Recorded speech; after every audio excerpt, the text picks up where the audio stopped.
Hello, I'm Alma Angeles. We're moving to the next stage of the pandemic, and as the world resets to the new normal, we find ourselves seeking the right balance between health and livelihood, constantly adjusting the boundaries between liberty and responsibility. On tonight's headlines.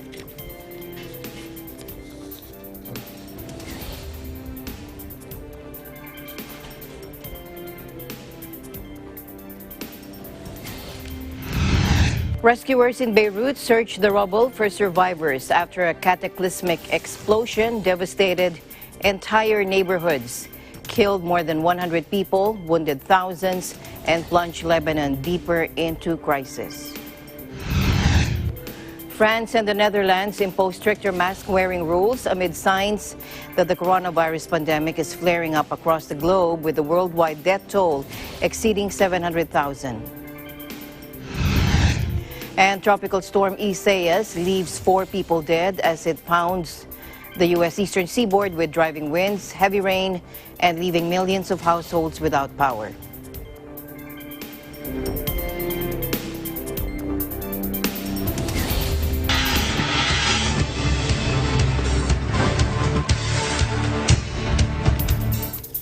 Rescuers worked through the night into Wednesday after 2 enormous explosions ripped through Beirut's port, killing dozens of people and injuring thousands as they wrecked buildings across the Lebanese capital.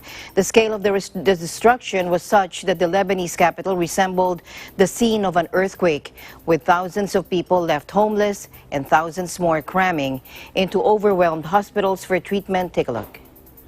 أنا كنت بجميزة ثاني وحدة وكل بناء أنا كنت بجميزة كل شيء إزاز نزل علينا كل شيء كسر جميزة كلها انهارت البور راح كله أوتوستراد راح كله كل العالم بالسيارات دعوست من يعني في بناية وقعت على سيارات أول مرة يعني أكيد شفت حفلات شوي بس مثل اليوم ما بحياتي خفت هيك.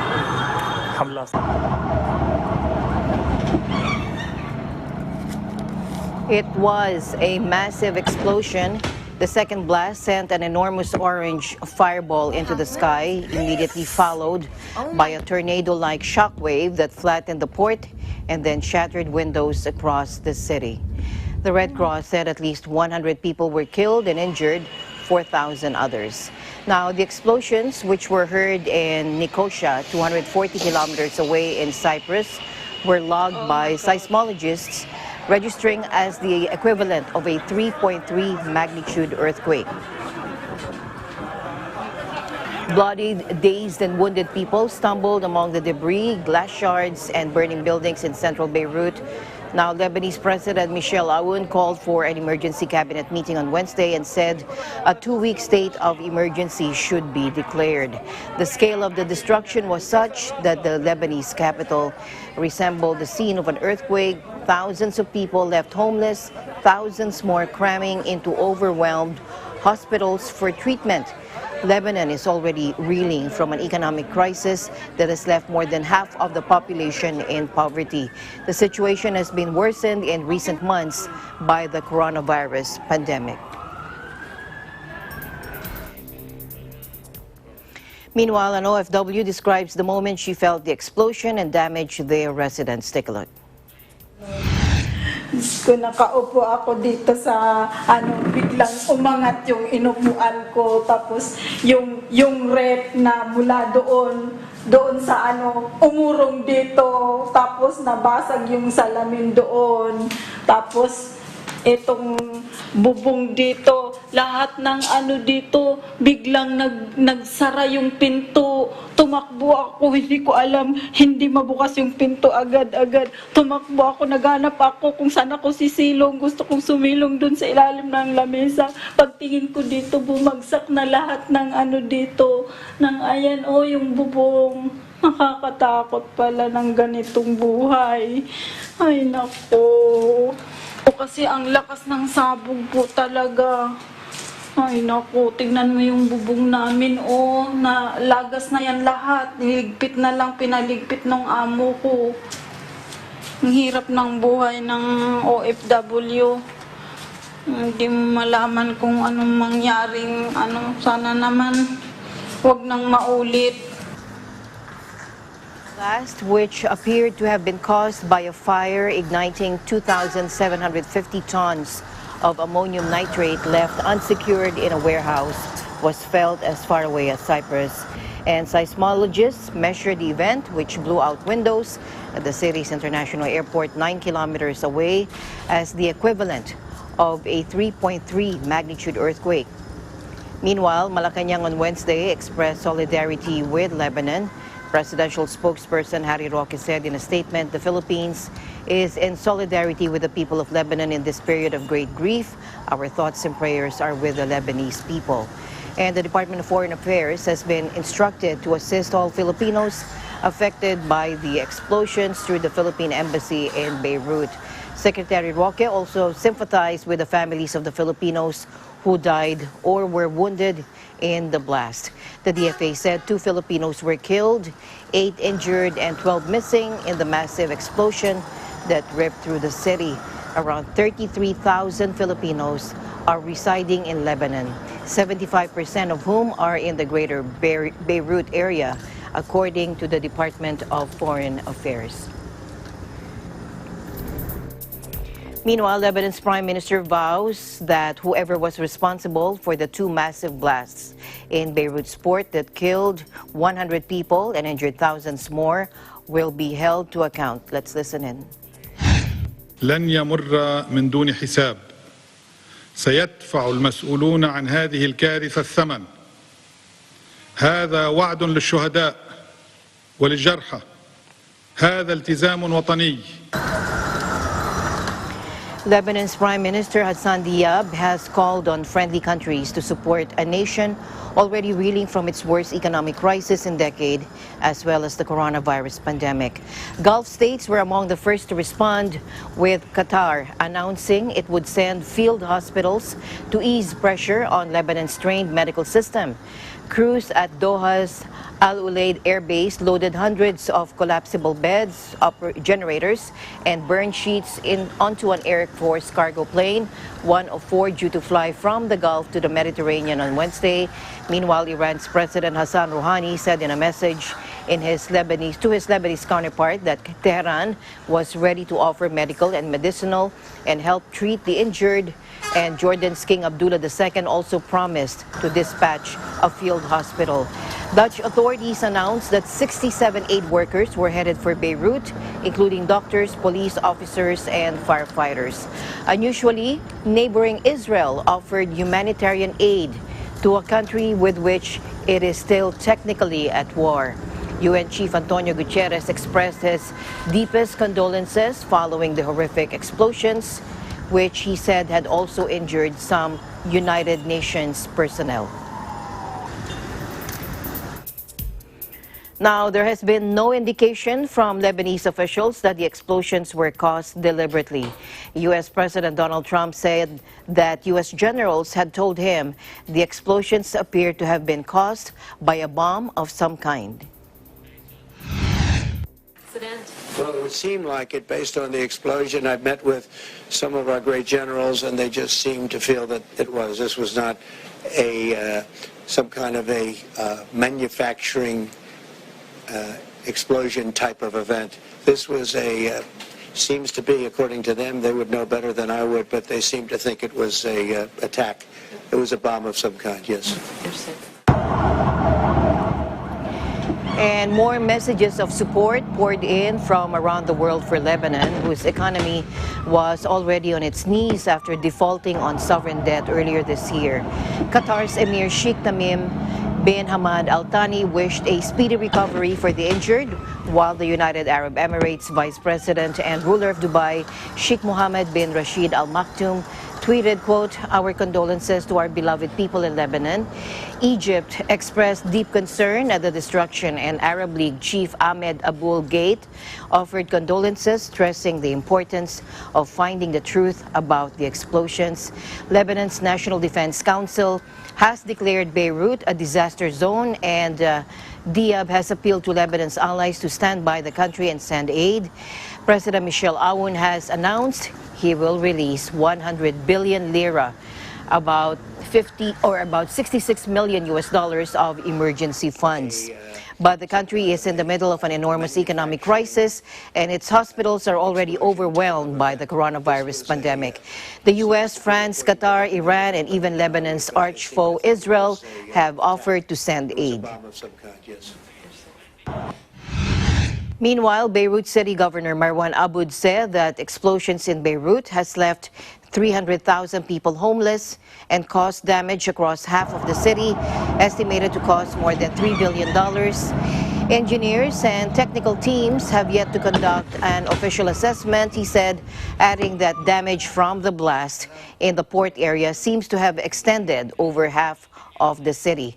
The cause of the explosions was not immediately clear, but Lebanon's Prime Minister Hassan Diab said 2,750 tons of ammonium nitrate, an agricultural fertilizer, stored in a portside warehouse had blown up, speaking, quote, a disaster in every sense of the word. Now, Lebanon's General Security Chief Abbas Ibrahim said the material had been confiscated years earlier and stored in the warehouse located close to Beirut shopping and nightlife districts. Ammonium nitrate is an odorless crystalline substance that has been the cause of numerous industrial explosions over the decades. When combined with fuel oils, it creates a potent explosive widely used in the construction industry, but also by insurgent groups such as the Taliban for improvised explosive devices. President Aoun assembled the country's High Defense Council following these explosions, and Prime Minister Hassan Diab called for a day of mourning on Wednesday. And here are more recounts of the blast from some witnesses from our OFWs. Let's listen in. So, kahapon po ng mga bandang alas 6 ng gabi, dito po kami sa trabaho namin. Nung time po na yon, nung nagsimula po yung sunog, kasalukuyan po namin binibidyohan nung nasusunog pa po. Tapos hindi po talaga namin ine-expect na ganun yung magiging kalakas, ganun magiging malakas yung impact ng pagsabog.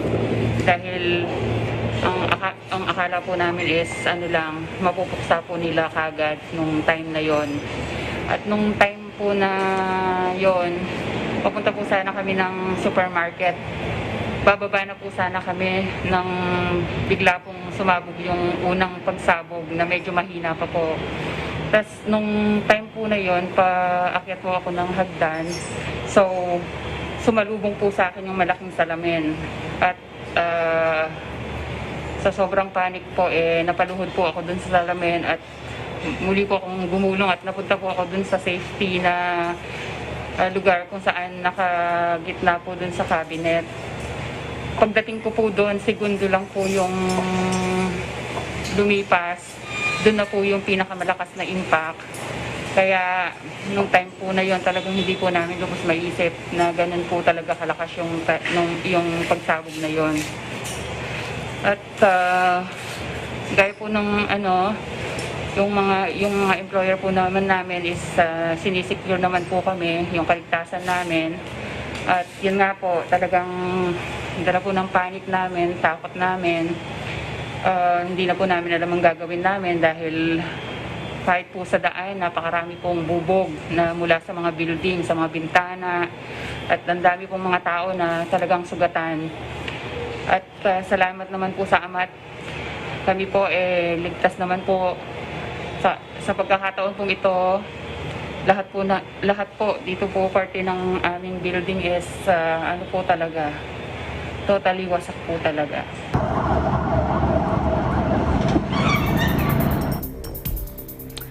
To the U.S. now, tropical storm Isaias left 4 people dead as it pounded the U.S. eastern seaboard with driving winds and heavy rain, leaving millions of households without power. A tornado even ripped through a mobile home park, as you can see here, in North Carolina, killing 2 people, according to State Governor Roy Cooper, while 2 more died as trees fell on their cars, 1 in New York and 1 in Maryland. Take a look.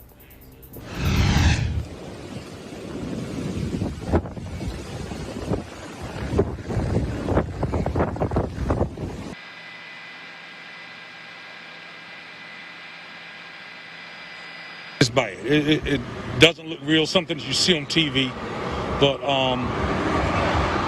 I've been with the sheriff's office for 38 years, and I know the mobile home park, and it's like nothing is there. You can look across the field. You can actually see the frame of a mobile home across the field. Vehicles are turned over. Vehicles are piled up on top of each other. The tropical storm was downgraded late Tuesday as it streaked into southeastern Canada, where forecasters warned of heavy rain to come. Now, earlier, wind gusts of up to 50 miles per hour or 80 kilometers per hour wreaked havoc across eastern states of the U.S., littering streets with debris and forcing the cancellation of scores of flights. About 3 million houses were without power by early Wednesday morning across several states. Utilities companies reported, with New Jersey and New York worst hit by the outages. Isaias quickly moved up the East Coast after slamming into the coast of North Carolina overnight with hurricane strength. Public transport services were also briefly suspended, including New York's famous Staten Island ferry. But the rain turned out not to be as heavy as feared. At least 78 flights were canceled at New York's LaGuardia Airport. There were 55 cancellations at JFK. The fast-moving storm is tracking northeast, according to the National Hurricane Center, and is expected to sweep through the northeastern United States and into southern Canada overnight. Now, Washington, Baltimore, and other cities or near the Atlantic coast experienced heavy rainfall. The storm earlier dumped torrential rain on the Bahamas, felling trees and flooding streets before energy or emergency management officials on Sunday gave the all clear. At least one person died in Puerto Rico, and the storm also lashed Haiti and the Dominican Republic.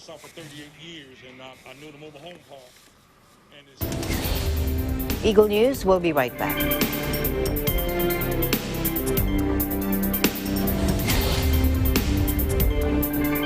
Mula noon hanggang ngayon, gabay natin ang MTRCB ratings sa matalino,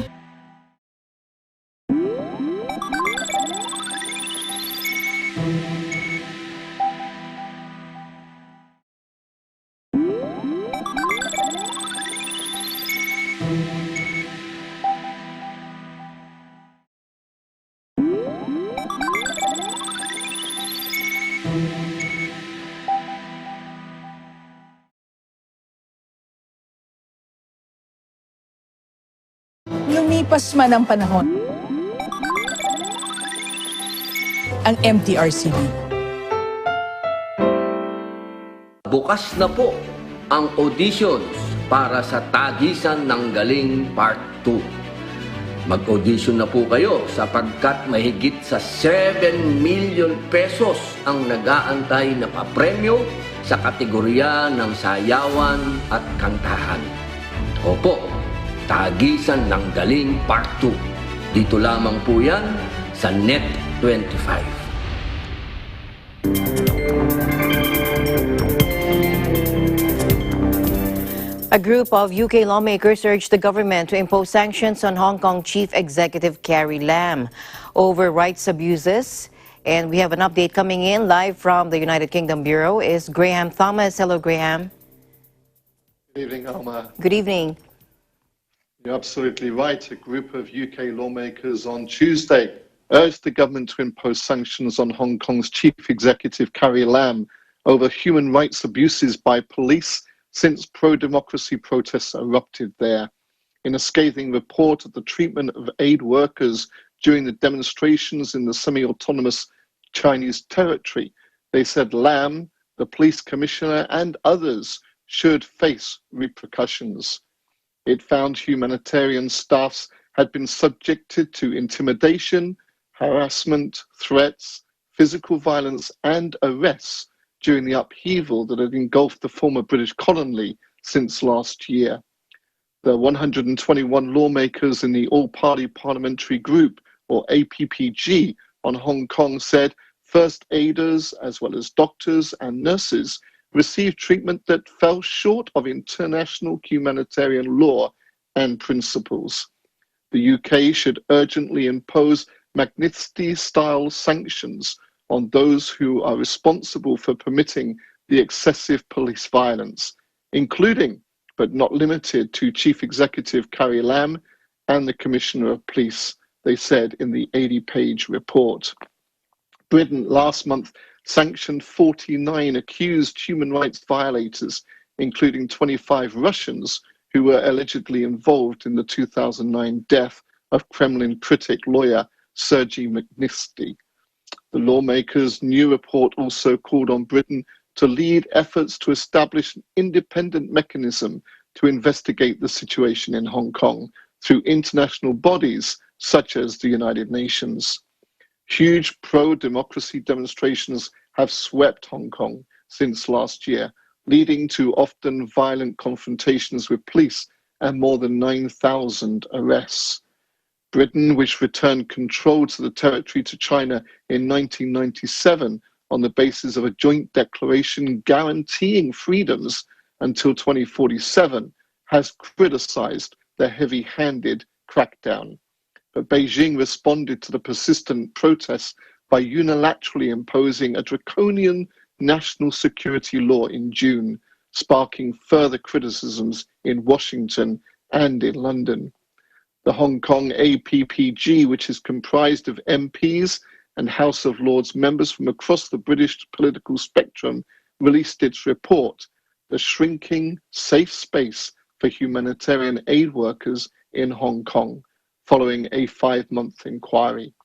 It said their brutal treatment had impacted the ability to provide medical assistance to injured protesters and physically and psychologically harmed the first aiders themselves. The inquiry found no evidence of their involvement in the violence between protesters and police that could satisfy, and I quote, stripping them of the protections otherwise available to humanitarian aid workers. Back to you, Alma. All right. Thank you very much for your updates there in the United Kingdom. Thank you, Graham, for joining us tonight. Thank you, Alma. This is Graham Thomas, CBC correspondent for the United Kingdom, and we live in interesting times. Meanwhile, the United States announced its highest-level visit to Taiwan since it switched diplomatic recognition to China in 1979, a move Beijing blasted as a threat to peace and stability. Now, the visit, headed by Health Chief Alex Azar, comes as relations between the world's two biggest powers plunge to historic lows. This marks the first cabinet member to visit in 6 weeks and the highest-level visit by a U.S. cabinet official since 1979, according to Washington's de facto embassy, the American Institute in Taiwan, with no date yet given for the visit. Now, Washington remains the leading arms supplier to the island, but has historically been cautious in holding official contacts with it. Beijing views Taiwan as its own territory, vowing to one day seize it, and bristles at any moves by other countries to recognize or communicate with Taipei. Take a look. 中方坚决反对美台官方往来，这一立场是一贯明确的。中方已就此分别在北京和华盛顿向美方提出严正交涉。台湾问题是中美关系当中最重要、最敏感的问题。一个中国原则是中美关系的政治基础。 Now, Taiwan said Azar would meet President Tsai Ing-wen. The timely visit is another testament to the strong Taiwan-U.S. partnership based on our long-standing friendship and shared values. Now, Tsai wrote this on Twitter.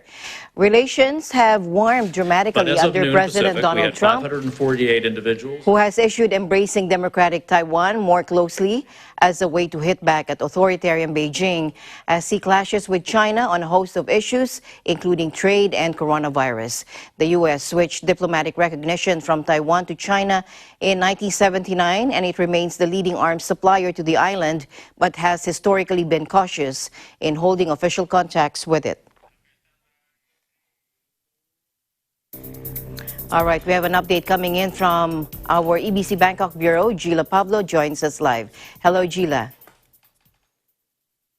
Yes, hello, Alma. Good evening, and good evening to all the viewers. In Suratani province, the search for 3 missing passengers from the sunken ferry Raha 4 was called off for the day about 2 p.m. on Wednesday, that was today, and will resume on Thursday morning, that will be tomorrow. The ferry capsized and sank in a violent storm off Koh Samui Island on Saturday night. It was carrying 16 people, 3 10-wheel lorries loaded with blocks of compressed garbage and electronic and recyclable waste, and a pickup truck. 11 people were safely rescued and 2 were found dead. 3 are still missing. The search resumed on Wednesday morning at 7 a.m. with a command center operating from the Navy vessel Ravi 785 of the 2nd Naval Area. 3 teams totaling 34 divers took part in the search. They included 14 foreign diving instructors from Koh Tao, including Ivan Karadix, a Danish diver who took part in the rescue of the 13 members of a junior football team and their coach, who were trapped in the Kun Nam Nang Non cave complex in Chiang Rai's Mae Sai district in 2018. 4 teams of 4 divers each took turns going down to examine the sunken ferry for about 30 minutes at a time. They found the ferry had overturned with the tail sinking 2 meters into the mud. 2 lorries were still fixed on the ferry. The vehicle's glass windows had been broken from the inside. The missing drivers were not inside them. Suripong Klai Udom Surat Thani Deputy Governor called off the search about 2 p.m. today when a strong undercurrent made conditions too dangerous to continue.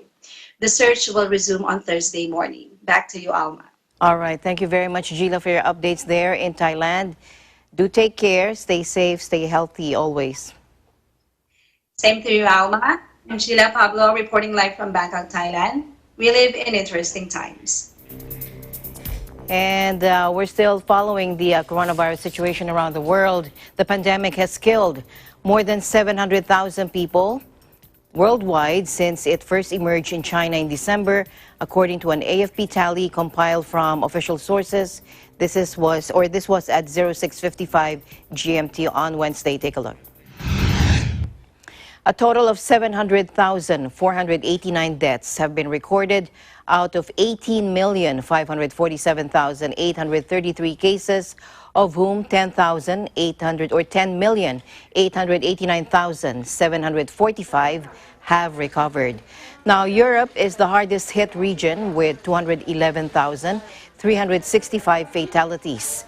Almost half of the deaths reported worldwide were in the 4 worst hit countries, namely the U.S. with 156,806, Brazil 95,819, Mexico 48,869, and Britain 46,299.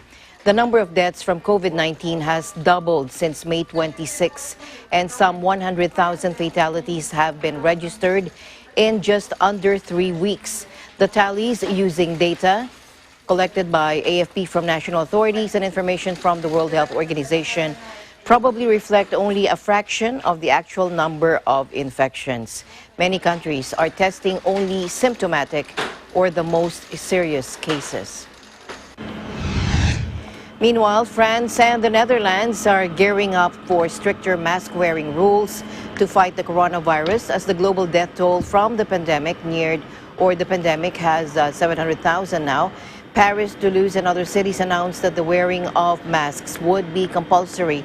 In particularly busy streets and squares, people already have to wear them inside most private businesses and all public buildings. A scientific committee advising the French government warned that the country could lose control of its spread at any time. In the Netherlands, meanwhile, the same mask-wearing measure will be applied in Rotterdam and the famous red light district of Amsterdam from Wednesday. And Ireland postponed the reopening of pubs and other night spots on the advice of scientists concerned about rising infections.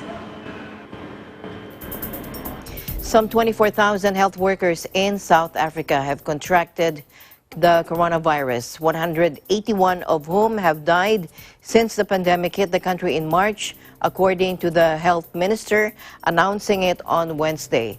Now, South Africa is the hardest hit country in Africa with at least 521,000 318 infections diagnosed so far, accounting for more than half of the continent's cases. Health Minister Zweli Mikweze told a news conference that the numbers of health workers who tested positive for coronavirus stood at 24,104 with 181 deaths.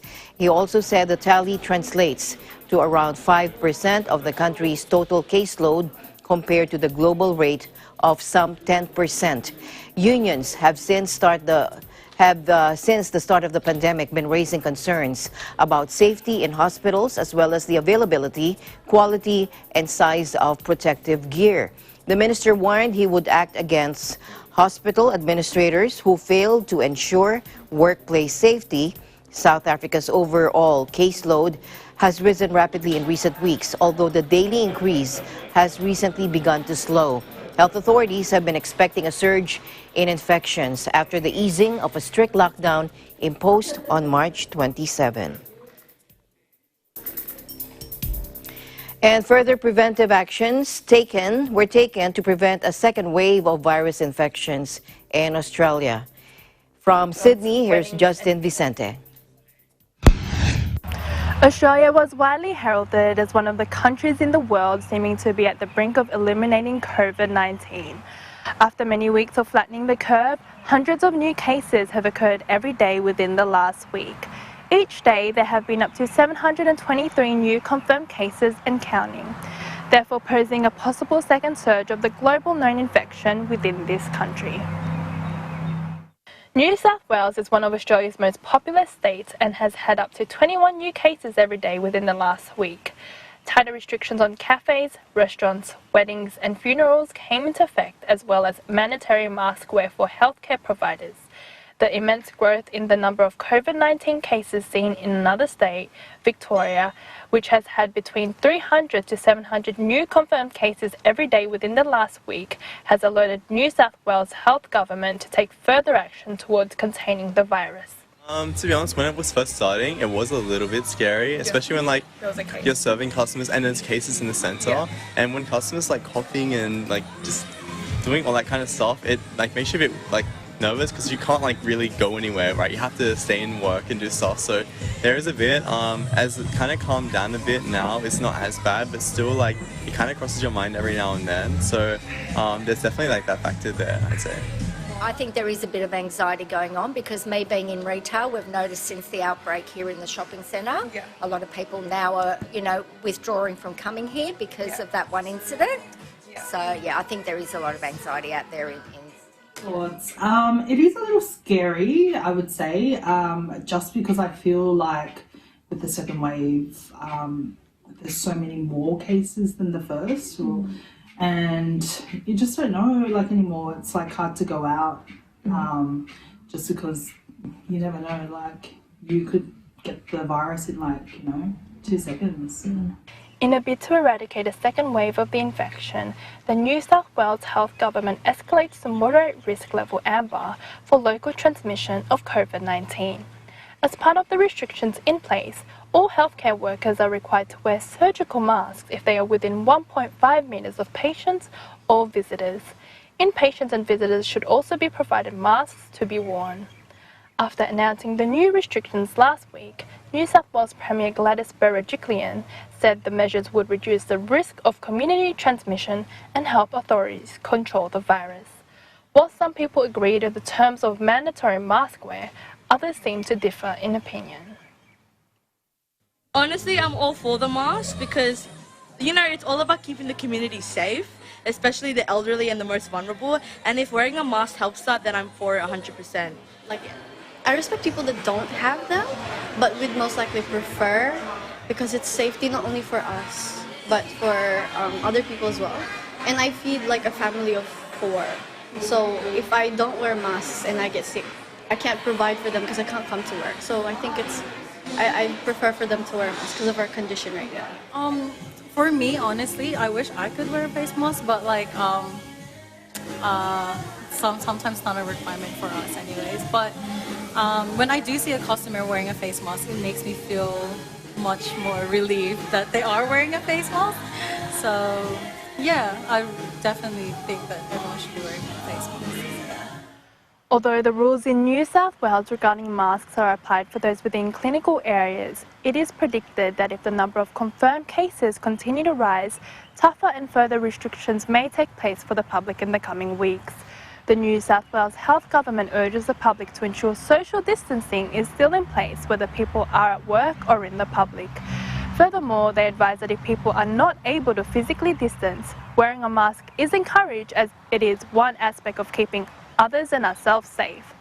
Reporting from Sydney, Australia, Justine Vicente, Eagle News. We live in interesting times.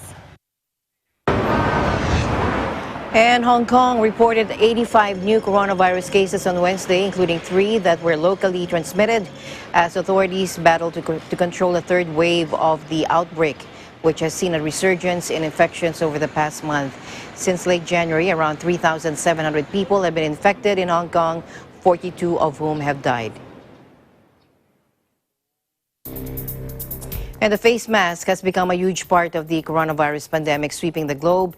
In just a few months, masks have become an object of controversy and misinformation, indispensable for many, and they're still rejected by part of the population and the political class. But their use is becoming more and more common, and they're now found in almost every corner of the world. Take a look. Still people walking around the streets without masks on. It's just strange.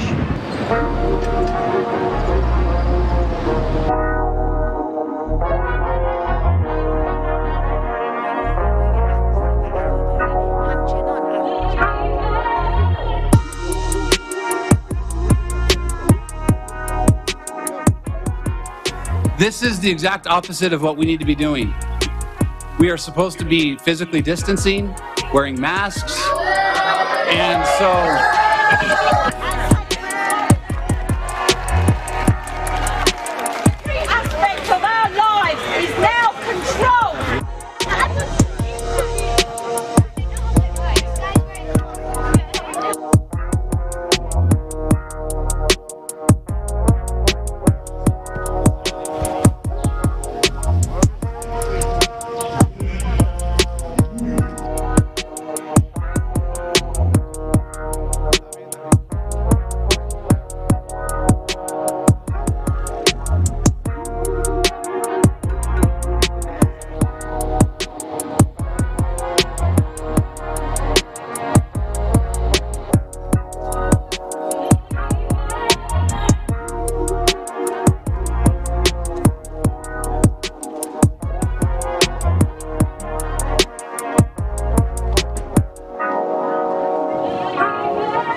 Il s'agit d'une ressource rare. Il faut en être conscient et donc le respect des règles de bon usage est essentiel. Dans la situation actuelle, j'insiste, l'usage du masque en population générale n'est pas recommandé et n'est pas utile.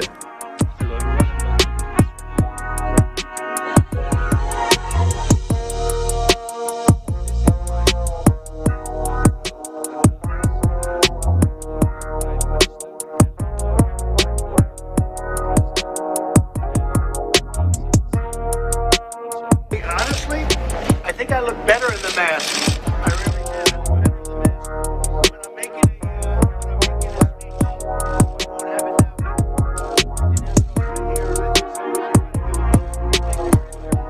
now. And we're asking everybody that when you are not able to socially distance, wear a mask, get a mask.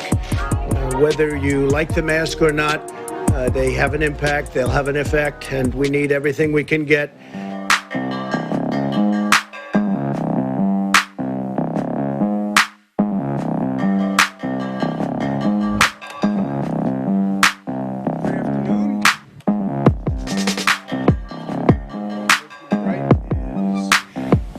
Wear a mask. Wear a mask. I mean, that's the basic step, right?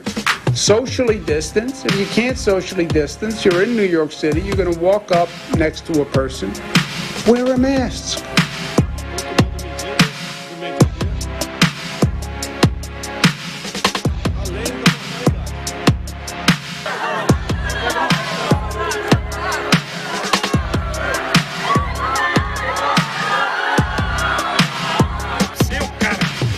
Tô com pena de você, porque você assumiu um mistério muito forte. Brasil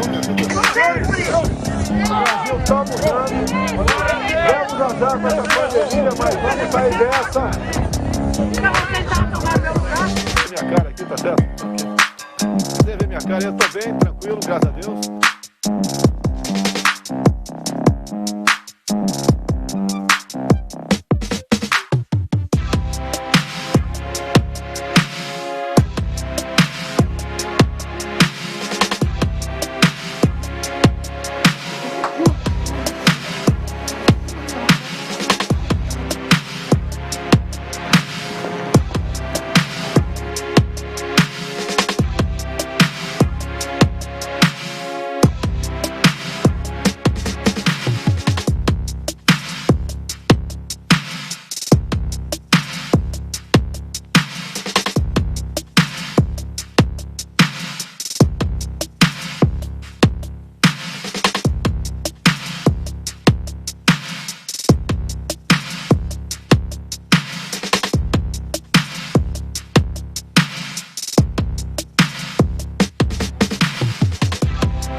In other news, almost 3,000 people were evacuated Tuesday night, some by boat from homes and camping sites near Marseille in southern France as forest fires tore through some 1,000 hectares of vegetation.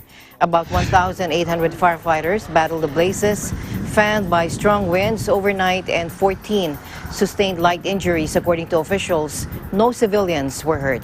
The occupants of an elderly people's home and other locals, as well as tourists from France and abroad, had to be evacuated as flames devoured the blue coast and pine tree line area between Marseille and Martigues on the Mediterranean shore.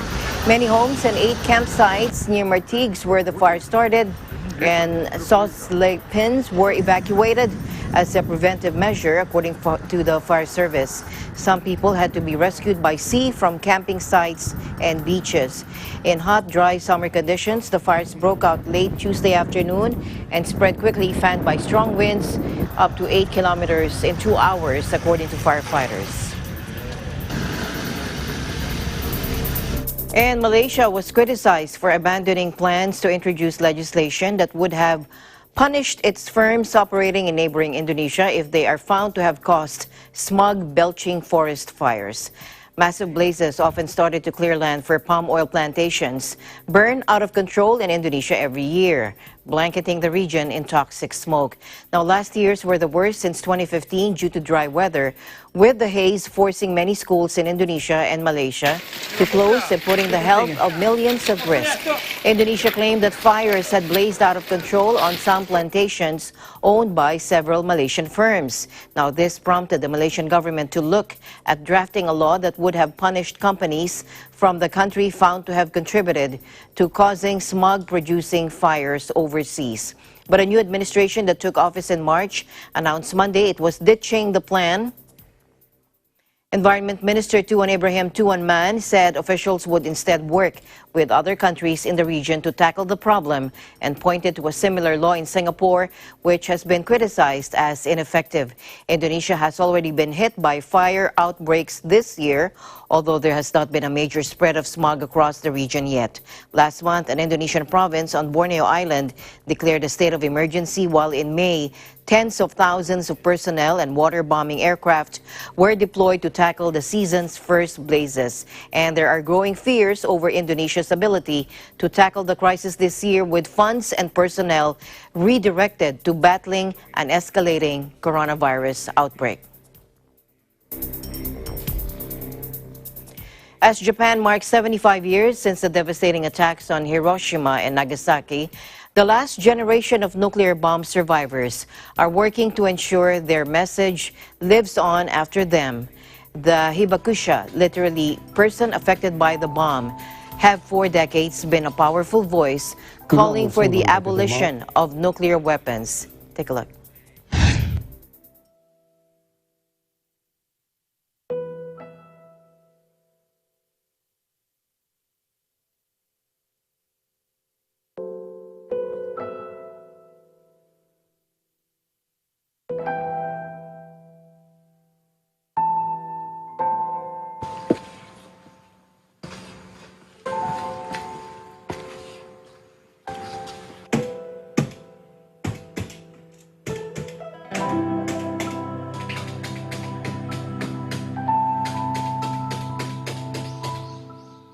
今もそうなんだけど、真綿でこう首絞められてるような思いがいつも、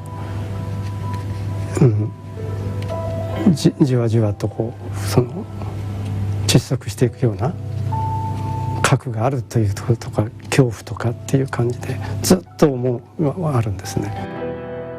やっぱり私たちが語らないとなかったことになるんじゃないのっていう、記録もそうですよね。こういうそうだから原爆の証言もそうだし、なかったことにされてもう核抑止でいいんですよっていう、よかったよかったっていう人たちが一方にいた時に、それは許せないよっていうことはやっぱり言っていかないといつまでも次の子どもたちの代に伝えられないんじゃないかなんていうね。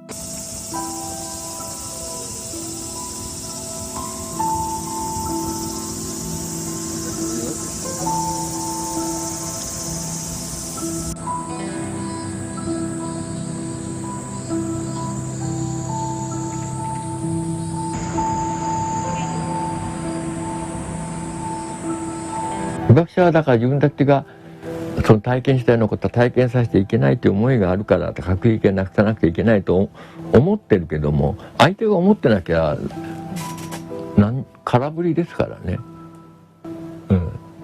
だからそういうのはやっぱ継承するって言ったって継承になりませんから、継承してほしいなっていうのが相手側にないと継承にはならない。私たちの努力だけでもう75年間被服がもう夫婦言ってるわけだ。もうそうじゃない、あなたたちの関心の問題よってこのぐらい思うよ。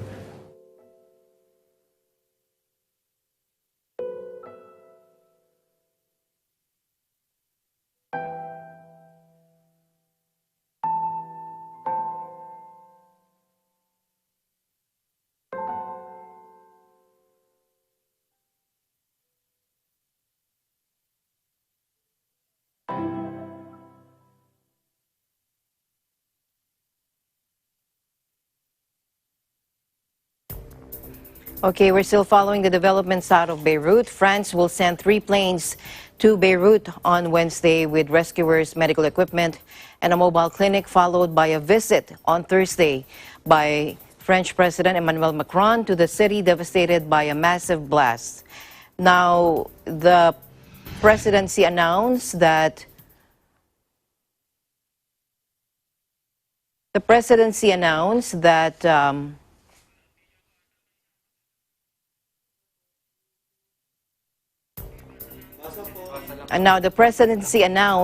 the 2 military planes would leave Charles de Gaulle Airport outside Paris around midday to arrive in the Lebanese capital late afternoon with 55 search and rescue personnel on board. Take a look.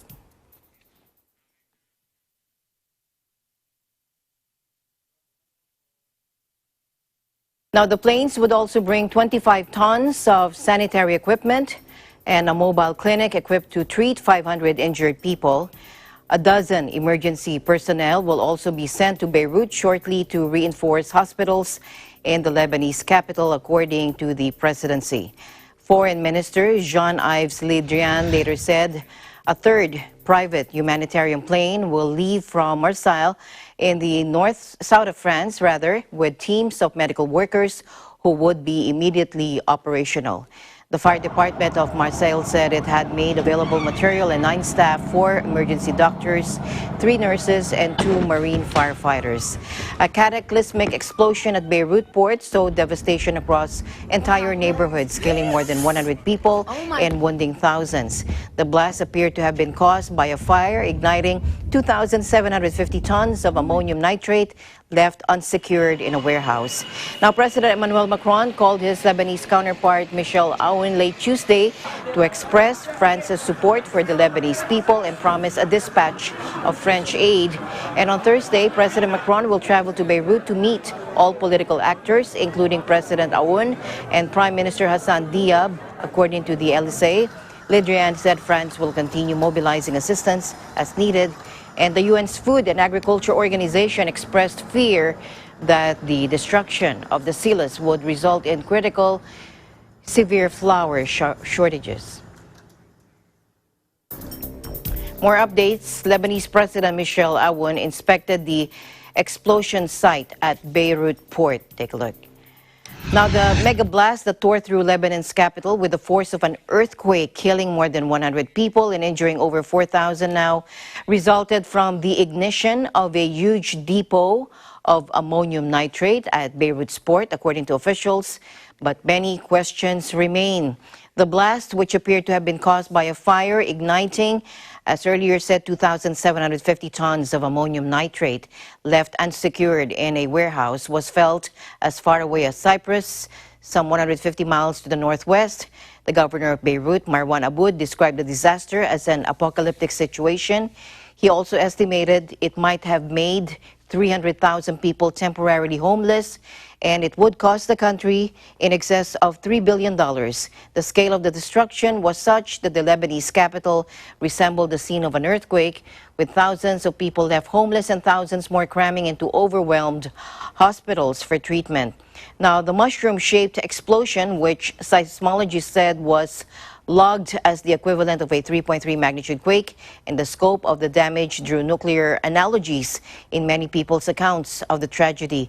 The embattled government of Prime Minister Hassan Diab described the circumstances at the port that led to the explosion as unacceptable and vowed to investigate.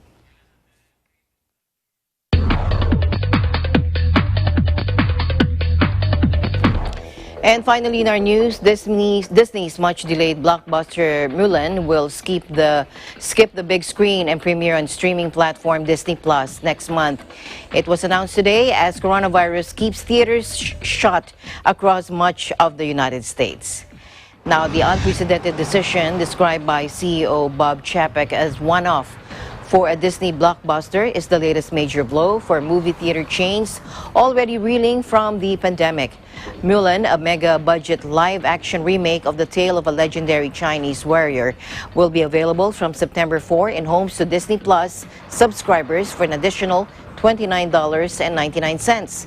And they said, we see this as an opportunity to bring this incredible film to a broad audience currently unable to go to movie theaters, while also further enhancing the value and attractiveness of a Disney Plus subscription.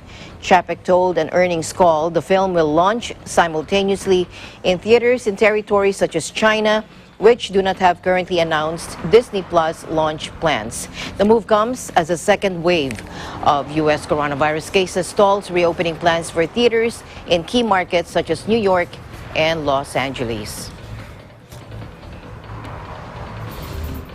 And before we close, we'll leave you with a word of hope. At the end of the day, there remains so much more to be grateful for. See you again tomorrow evening. Good night. I'm Alma Angeles. We live in interesting times.